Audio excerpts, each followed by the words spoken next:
Yeah, they're always doing things we don't like. They use taxpayers' money to enrich themselves and their friends, and they never keep their promises to voters. They've been caught stealing and lying and taking bribes, and they mostly do what the big corporations want. Yeah, they're always doing stuff like that. They're completely corrupt. They're a bunch of lying crooks. Well, at the moment we don't have a court of law. We have a color of law, which is fiction. UCC is a set of codes that was set up over 100 years ago by lawyers. And with the Uniform Commercial Code comes contract law. It's all to do with contract. So we are not under any law.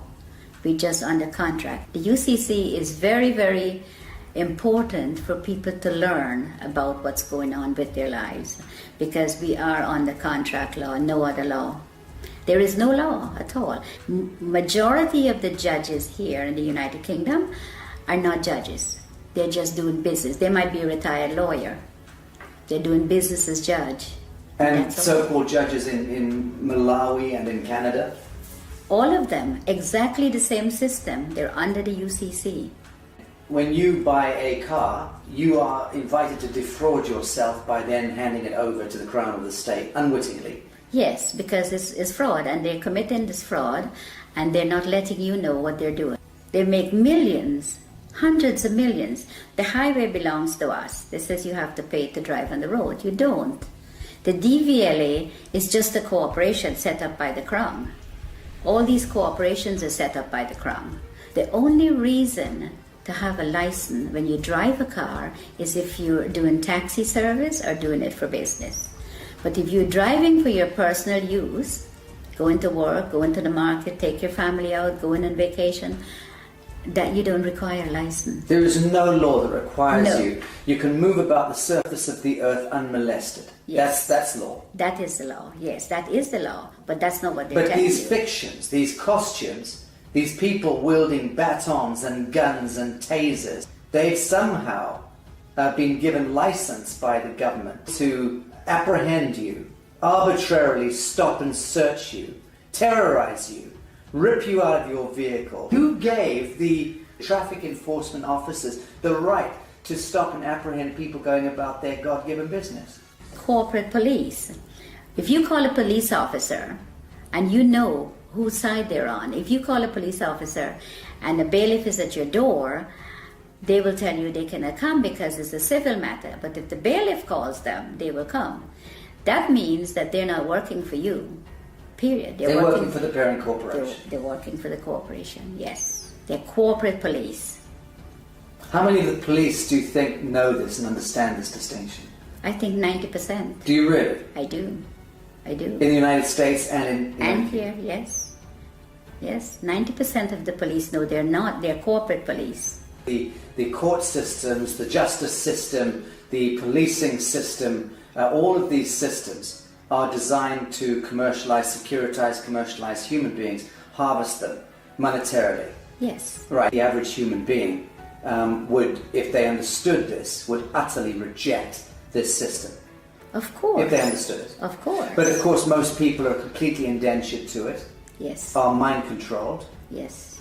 reading the newspapers, watching the television, and repeating verbatim the bullshit that's taught to them. Yes. So- When this Prime Minister said she's going to give 300 billion to the common market, where do you think she's getting the money? Not from your wages that you pay taxes on. That's a different set of money. She gets it from your trust fund, from your birth certificate. That's where they get the money to build the roads and do everything you could think of. What do you think it would be the median value of the average 50-year-old by the time they turn 50 in the United States? What is being traded? I would say In their name? Maybe $1 billion, over $1 billion. Right. We have gold. For every pound that if you weigh 8 pounds at birth, you have 8 pounds of gold set aside for you. Assigned to you by whom? By the Crown. In England? Yes. And the United States? Yes. By the Treasury? Yes. And Because the United States is owned by the Crown. I think if people get to know and they come together, it doesn't take hundreds of millions. 1 million sovereigns get together can make a hell of a lot of difference, because the word spreads from one to the other. And once people get to know that this is what is being done to them, it's going to be like wildfire. Once people get to know the law, what they're under, and what they're doing to them, and how they're making...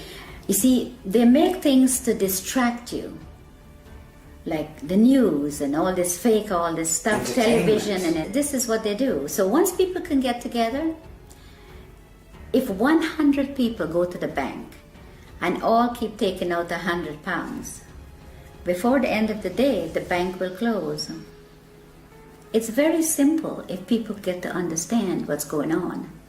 And it would be good for them to know, because we need to stop this. We need to stop what they're doing to people, hurting people for no reason, put people in poverty. And by they, we're talking about the parent corporation. The parent corporation, The yes. banks and governments and justice systems all working to penalize and harvest humanity. Yeah, they're in bed together, everybody. They said, if they send you to the Citizens Advice Bureau, don't even bother to go, because they're working too with them. Everybody they have in their pocket. And it's very sad, because people will do things to other people for very little money. Are you hopeful for humanity? I am, very much so. Talk to us about the straw man. What exactly is the straw man? The straw man is your name written in block letters. Very simple. It was done at birth. What the government did, or the corporations now, not government, what they did is they took your birth certificate and made a second birth certificate with a trust, a Sisti QV trust. They made it in all block letters.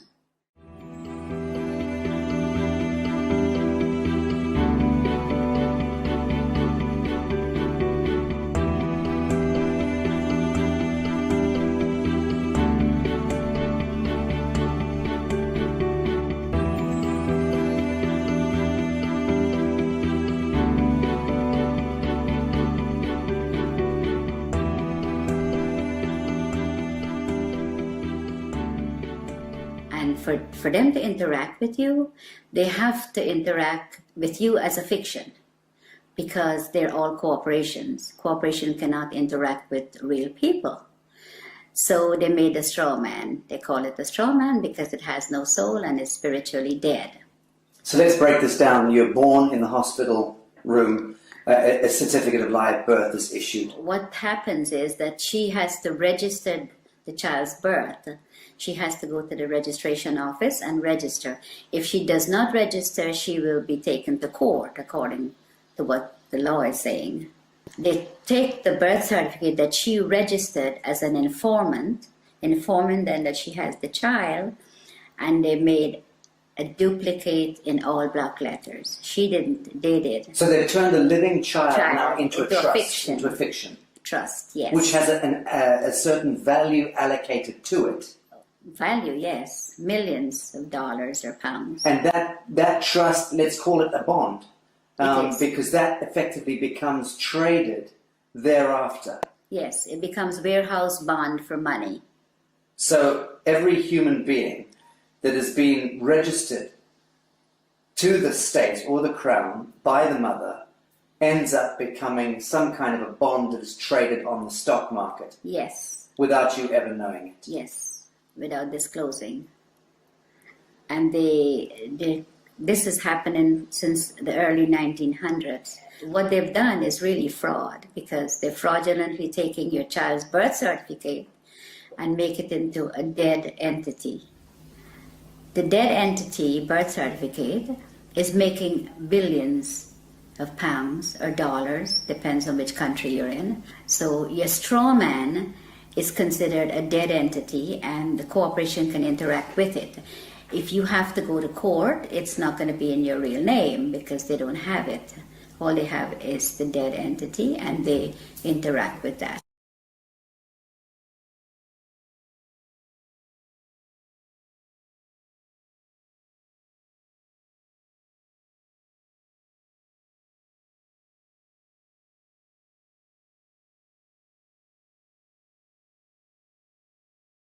So who is reaping the rewards of the value of your bond as it's being traded?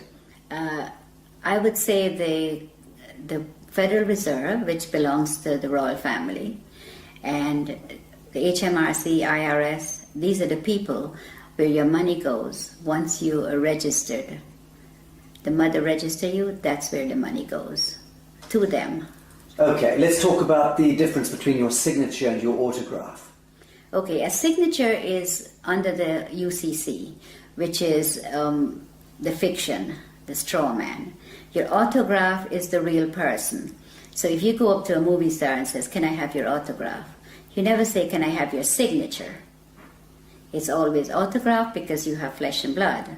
Signature is what you're signing every time they can go into your account and take money. And every time you do sign a piece of paper, you can bet that that signature of yours is being monetized, securitized. It is. By the banks, by everybody that you, wherever you sign, credit cards, everything that you sign, they're getting funds off your trust fund from that birth certificate. Okay, so fees and all sorts of things, and invisible costs are being discharged against your birth bond in that sense? Yes.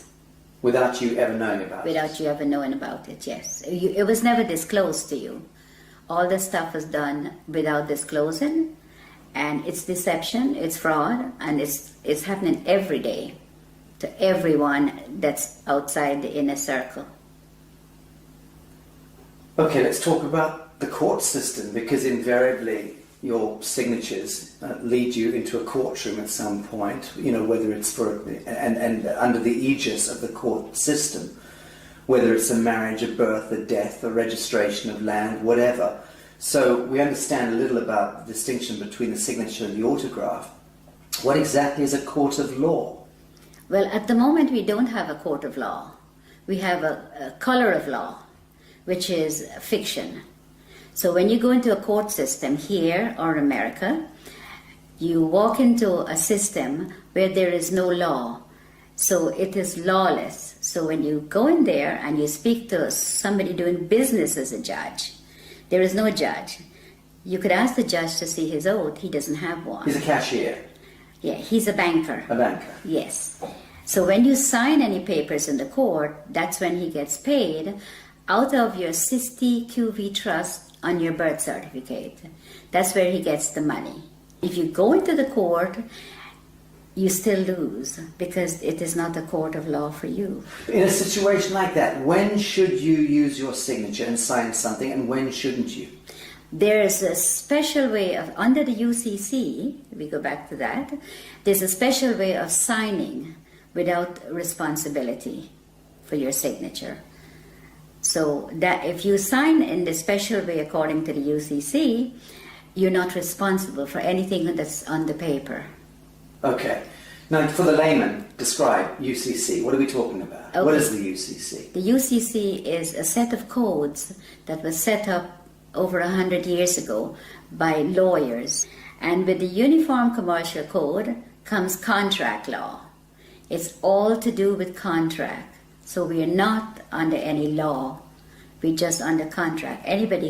Someone could call you up and says, "Oh, would you like to contract with me to get TV license or to get something that you need?" And you contract. Telephone, everything is contract, everything. And under the UCC, you do not have to sign.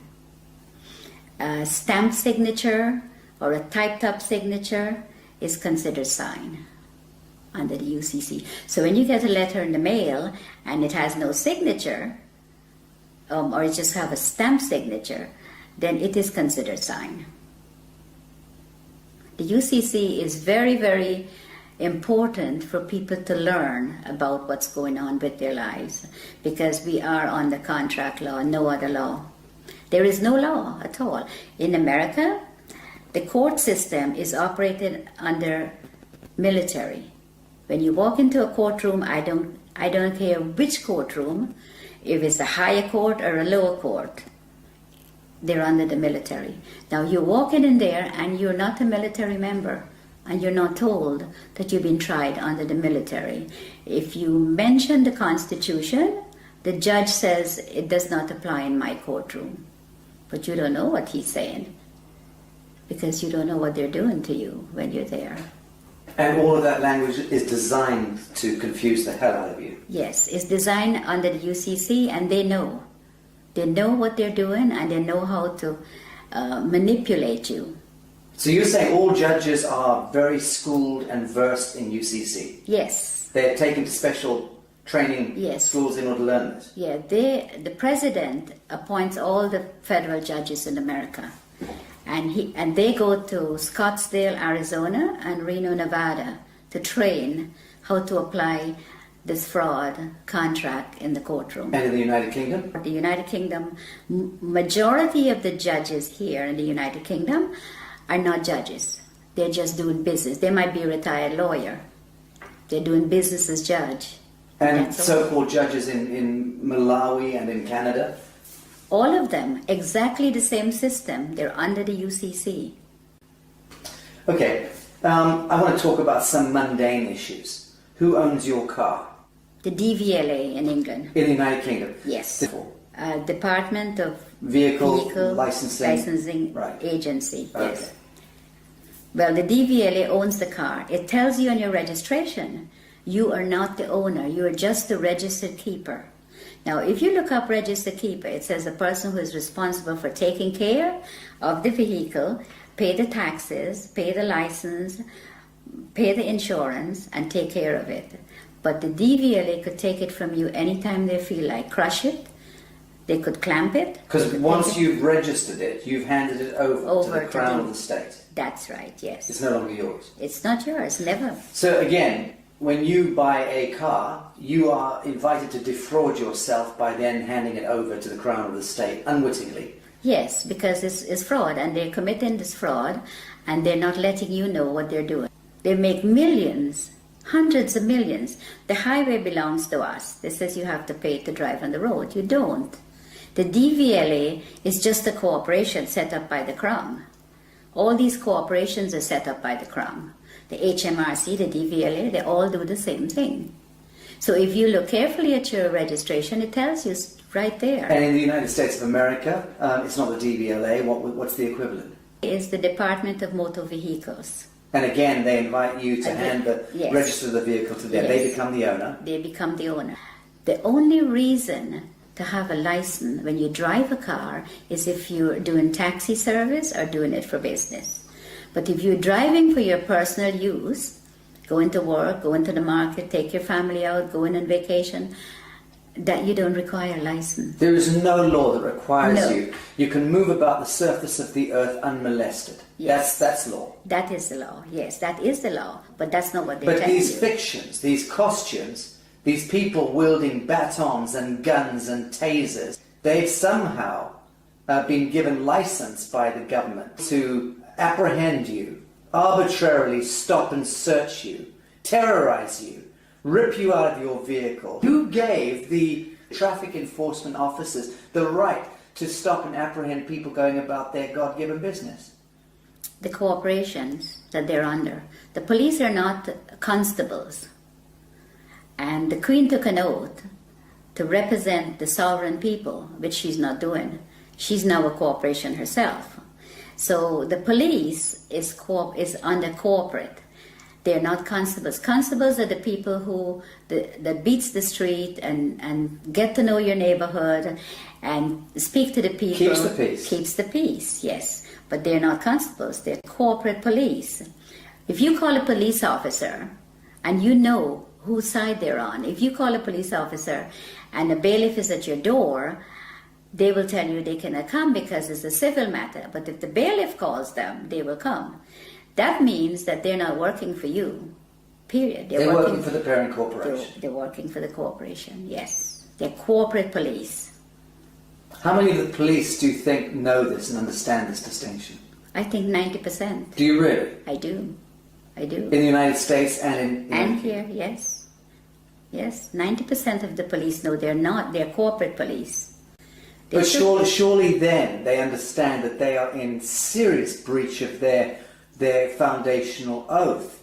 And they should thereby surely understand that the Queen of England is in serious breach of her coronation oath, Yes. which requires her to intervene if her parliament or government is conducting any cruel and unusual punishments against the people.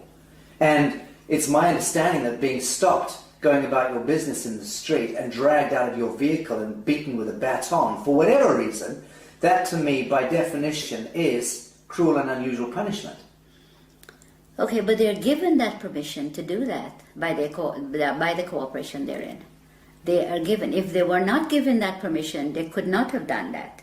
They could not drag you out of your car or molest you or take you to the station for no reason. But it's not a law that gives them the right. It's a statute. It's a technocratic words on paper, statutes that have allowed them contractually to go ahead and beat the citizenry, right? Okay, yes. But it's not lawful. No, it's not. It's entirely not. unlawful. It's legal and it's fraudulent activities, and they're being backed up by their corporate headquarters. So you cannot win because there's always somebody there to protect them, and they know that. So let's drill down into this.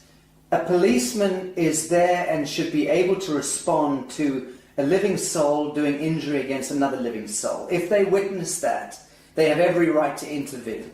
In the same way that you and I can conduct a citizen's arrest. If we see that somebody's being harmed, we should step in and try to intervene. But that's really as far as it goes.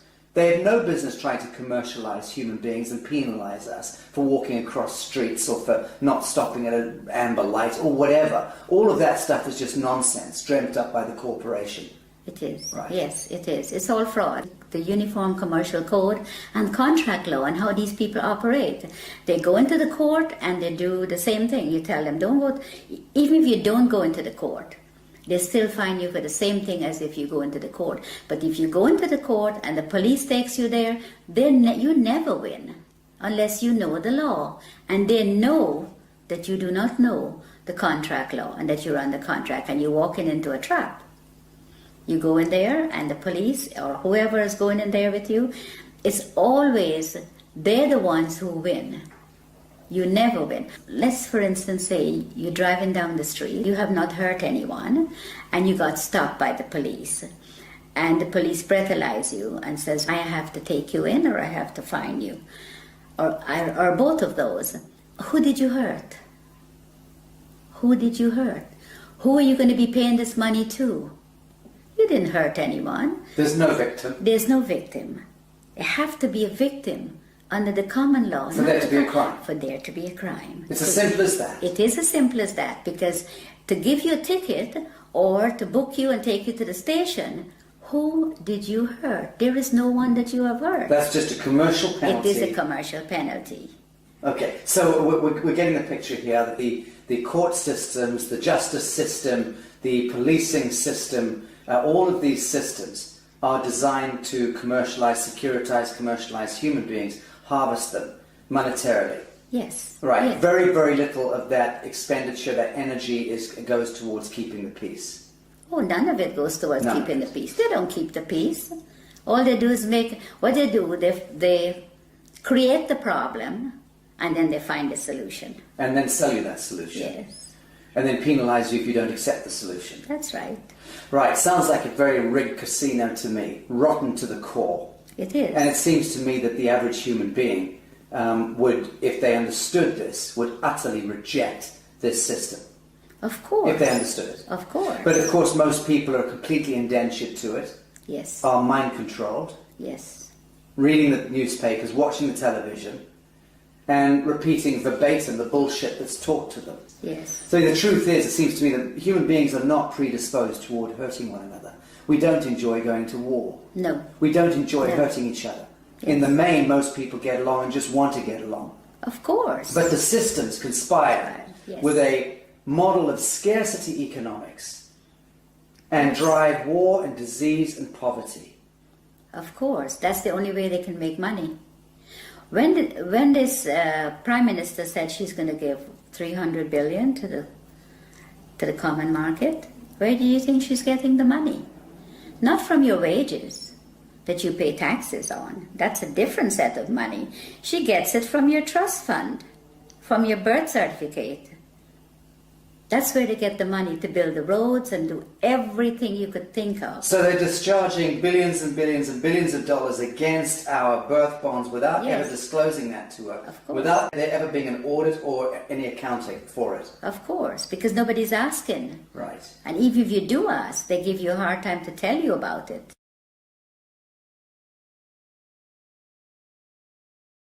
So if you try to go and discover your own birth bond, let's call it that, and you try to discover the true value, how does one go about doing that?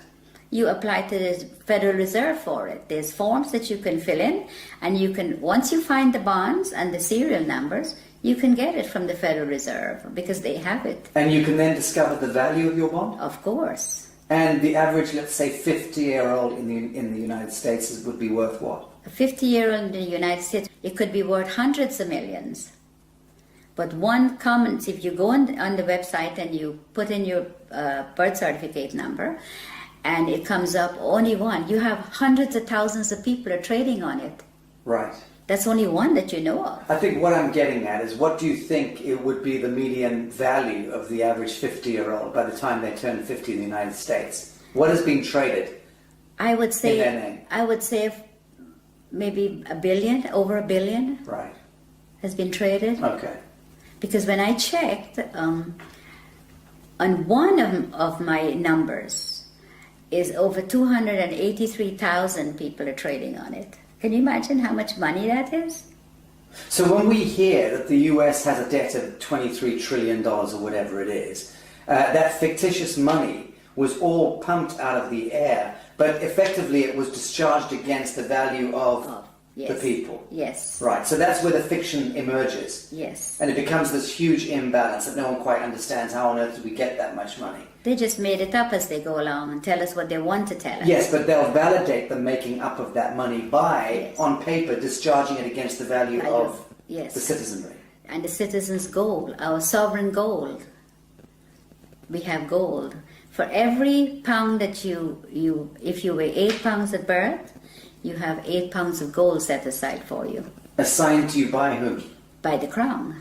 In England? Yes. And in the United States? Yes. By the Treasury? Yes. And Because the United States is owned by the Crown. let's okay.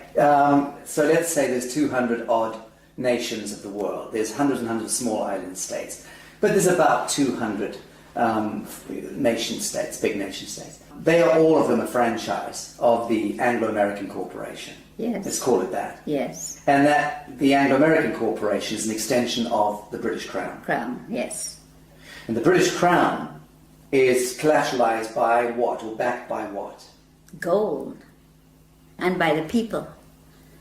The hundreds of millions of people. The British Empire has just went on the ground. It's still there. Controls the Bank of International Yes, Settlements, yes. controls all the reserve banks around Yes, the world and yes, so on. Right? yes. Correct, correct. So at what point do you believe the world sees through this grotesque fiction and then addresses the source code and then writes it? I think if people get to know what the UCC and the contract law does, and your straw man is your main problem. Once you can control your straw man, and it is yours and not theirs anymore, then you're in the right This is path. beautiful what you just said. You're talking about reclaiming the fiction that was established, Yes. the false light. Yes. Reclaiming the false light that was established in your name, Yes. given your identity, so to speak, at birth, Yes. without your knowledge. Yes. You're talking about us needing to reclaim that false light and step into ourselves, our true selves, Yeah. as a people of the world, Yes. in order to reclaim reality from the fiction. Yes. That's powerful. Yes, it is. And that's what I think everyone needs to do. All the sovereign people that's in poverty and whatever they put us in, that's what we need to do. We need to reclaim that, what they are making money on. That is ours. Then you wouldn't have wars, you wouldn't have people fighting for money, you wouldn't have poor people. Everybody will be okay. Everybody. But they do not want you to. If you do that, that will break down their system, and they do not want that. So once you know, you need to get into it and you need to start reclaiming your straw man. It is yours. Now, Bibi, you learnt all of this the hard way. You were sitting in your office in the United States running a very successful real estate business a number of years ago. Very successful, selling 20 to 30 properties every month. Yes. You had a lot of your own properties, you were living there with your family. Yes. Life was good. Yes. And into your office walked a corrupt policeman and an IRS agent. Yes. And these gentlemen effectively put you on the spot, told you that there was one of your clients that you were selling a house to was a drug dealer. Yes. And which you had no idea. Yes. How would you know? And they effectively then tried to pin this a crime onto you by suggesting that you were effectively receiving laundered funds. Yes. And out of the blue, your life turned into some grotesque horror story. Yes. You were dragged into court, Yes. and the next thing, you were put in prison for 8 years. Yes. Your life destroyed. Yes. And that was where you learnt Yes. law. Tell us about this. Well, when I went to trial, and I thought, well, how could they do this? I have shown for 10 years my bank statements, so they see that I had no money was laundered by me. The gentleman I sold the property to brought $5,000 of his own money, and he got a loan from the bank for the difference. And the bank loan officer testified at my trial, but I ended up in prison. And I wondered how they did it. I thought, well, there has to be something that I've missed. I saw in the courtroom, what was displayed, it was all acting. Like everybody, like we were in a theater, and they were acting, and I was the victim. Role playing. Yes, the lawyers, the prosecutor, they were all. My lawyer guaranteed my freedom, and I got sentenced to 8 years. Now, when I got locked up, my main aim was to find out how I end up there. Without doing, and I had over $1 million of real estate paid for, money in the bank. My children finished university. We were in a very comfortable, very hard-working family, very comfortable position. And I thought, no, it has to be something wrong, something they did that I couldn't see. And for every single day, for 7 years, I learned every single day. Christmas, birthdays, every day. You studied. I studied. You studied law. Yes. And you understand that you came to understand the highest expression of law, this UCC law. Yes. And what they're doing and how they could get you in there and how they could lie, how they commit fraud. And they all thought they were all laughing when I was found guilty, like, well, they get paid, you see. I didn't, lots of money. I didn't know at the time. And these people, I was in the prison, and there were hundreds of women that were there that was in the same position as I was. They were tricked into the system. Yes, they didn't do anything. And then once they're in prison, they're having a prison bond issued. Oh, yes. And then their prison bond is traded on the stock market, Yes. making huge amounts of money. With their numbers, yeah. And they're relegated to becoming slave workers. Yes. And no one's told this. No, they get 12 cents per day. The food that was served in the kitchen was from the Gulf War. Cans of meat and all kinds of stuff. And they said the prison is not making any money, and they're telling the people out there that the prisons are losing money, and all these drug dealers and all these people coming into prison, and we don't have enough money. That's a lie. They're making thousands of dollars a day per prisoner. I know it's at least $3,000 a day. Yes. Per prisoner. But they invest into the prison system, into Unicore. Prisons for profit. Prisons for profit. Disgusting. And they invest in the prisons, and they make hundreds of billions of dollars. And the prisoners get 12 cents a day, and the food that they feed the prisoners... Not fit for dogs. No, it comes from the farms, and they get tax write-off on it. The chicken may be 2-3 months old and all kinds of stuff. They serve horse meat for beef.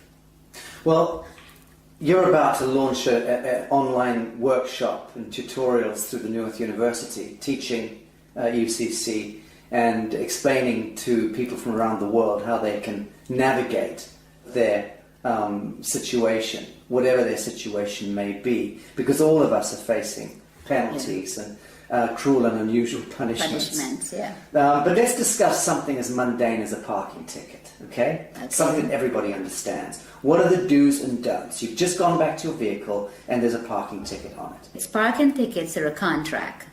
You do not have a contract with your council. They put a ticket on there. There's no contract, so you don't have to pay that ticket. So what are your steps? You send the ticket back to them. No contract. And you tell them no contract. They have to produce a contract where you sign to say that if you park somewhere that you're not supposed to, you will have to pay the ticket. I remember someone showing me a ticket not so long ago, and the ticket had a CEO, it says CEO on the ticket and a signature. CEO? Yes. Chief Executive Officer? Yes. So I sent the ticket back to the CEO and I asked him when was he there at 8 o'clock at night putting tickets on the cars. It just goes to show that people do not look at their tickets either because they don't know. And it's very sad because a parking ticket, why should you have to pay for parking when you own the roads? We own it. We own everything. So you've sent your parking ticket back with no contract on it. What are the next steps that they'd like you to take? They would write to you and said you have to pay. If you pay within a certain time, it's only half. You have to pay half of the fine. What's your response? My response is I don't have to pay any because I don't have a contract with you. So again, you ask them, show me the contract. Yeah. I send them a letter and I ask them, I said, okay, the person that you addressed in this letter is spiritually dead and have no soul, which is your straw man. The straw man. Yes. And I said that I had not given you permission to use it to make money, and there's a fine behind this of £250,000 every time you use it. They refused to answer, so I sent them, the following letter was a default letter. I says, you're now in default for not responding, because that's what they're going to do to you. So you played law against them? Yes. Good. Yes, so when I sent them that, 5 days later, I received a letter stating that the account is closed and I do not owe. Very good. Thank you for that. Well, that's rather straightforward. Let's discuss mortgages, because this is the bane of most people's existence, is needing to secure their home. Everyone has the right to a home in this world. And mortgages, I mean, what's the etymology of mortgage in the first instance? Death grip, isn't it? Yes, it is. It is. Mortgage means death grip in French. Well, the mortgage is what they do is just a front. Because the minute you miss a payment, when you get a mortgage from the bank, they're after you. The first time you miss a payment, it goes straight into the insurance company that the mortgage company have. And they want you to miss a payment. And they want you to miss a payment because they don't lend you money. But let's go back. Your house is, let's say, worth $100,000. Now, when you apply for a mortgage, they don't have the $100,000, but you come along with your block black capital signature, you sign the application, they then monetize your signature by having $100,000 worth of your value discharged against your treasury bond. Yes. That money they then lend to you, and they double dip because they then get you to pay that money back plus interest. What they do is they don't lend you that. They don't lend you anything. You fill up your papers and you sign. The signature is what they want. Then they tell you, okay, you have to be a good boy and you have to be good credit and you can borrow from me. So they lend you a piece of paper that you sign with very fine writing in the back. That's where the legalese comes in because that's what they do. Then you sign it, signature. They take that and they tell you, okay, the funds will be ready in 2 to 3 days to come back. The following day with the signature, they go into your trust fund and they get paid the $100,000. They never disclose to you that, okay, we got paid, so the house is now yours. No. They come back when you go, and the third day, they've already got their money. They say to you, okay, this is the agreement. You pay so much every month, the interest rate, all that you've already signed for. So now they put the 100,000 on the computer screen for you, so you can finish your house closing. Now that 100,000 is just numbers. It is not money, because they all own the banks. So there's no money pass, no cash, just paper. But they have your 100,000 already. If you don't pay, they take the house. They don't want nothing. They want the property, because the money is just paper. It has no value. So the property has value, so they take the property.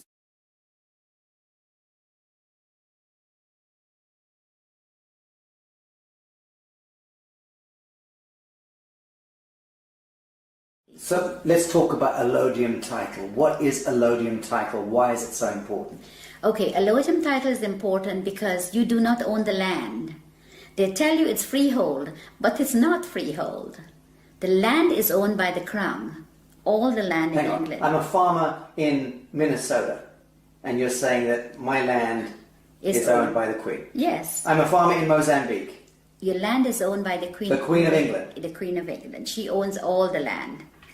So what happens is you own that piece of brick that's sitting on it, that they call freehold or your house. You own that. You don't own the land. So the land, the allodium title, is to own your land. So you can put a sign up and says no trespassing, private property. When you put that sign up, you have to own the land, because owning the house doesn't mean anything. It's the land they want. See, the bank takes the house, which is part of the Crown, and the Crown owns the land. That's how it works. And you don't own anything. Ever. Ever. You are just a mere user.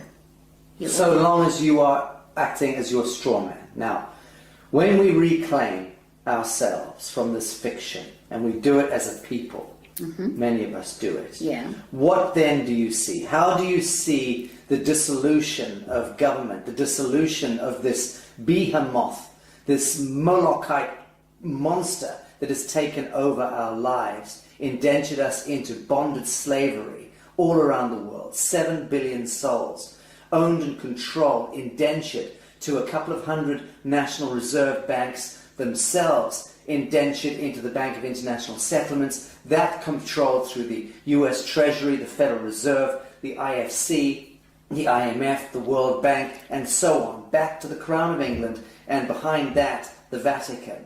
So all of that grotesquerie, that fiction, when do you see us as a people of the world reclaiming real reality from that fiction? And how is that likely to play out?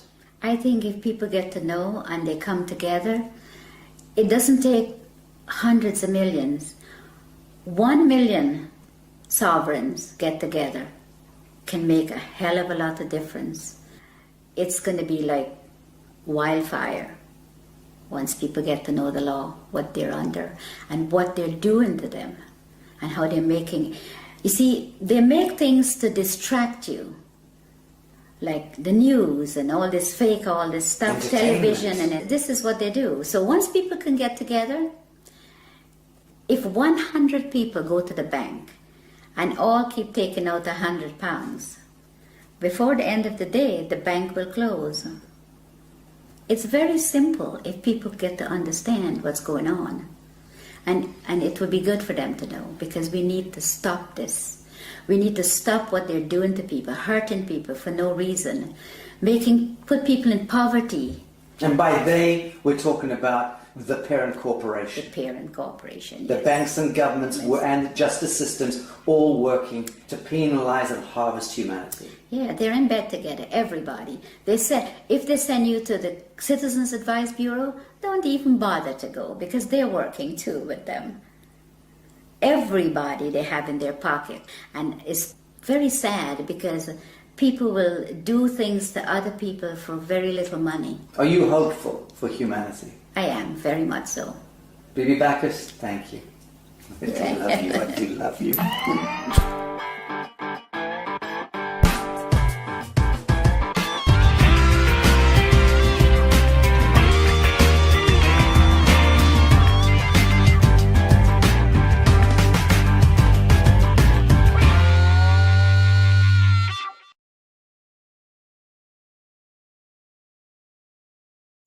So let me get this straight. A long time ago, a small bunch of regular humans had a meeting and created a document called a constitution that said that they can rob everyone else, millions of people, using threats of violence to make everyone obey their rules and commands. But so that the masses of the people would let them get away with this robbery and slavery, that small bunch also promised in the same document that there were some things the government would never do, and they described a way to structure government so as to restrain it. But over time, the promises have proven to be worthless, the restraints have proven to be useless, and government has grown significantly in size, power and scope, violating more and more of the rights of the people. It sounds to me that if the Constitution was written to constrain government, then it's been a complete failure.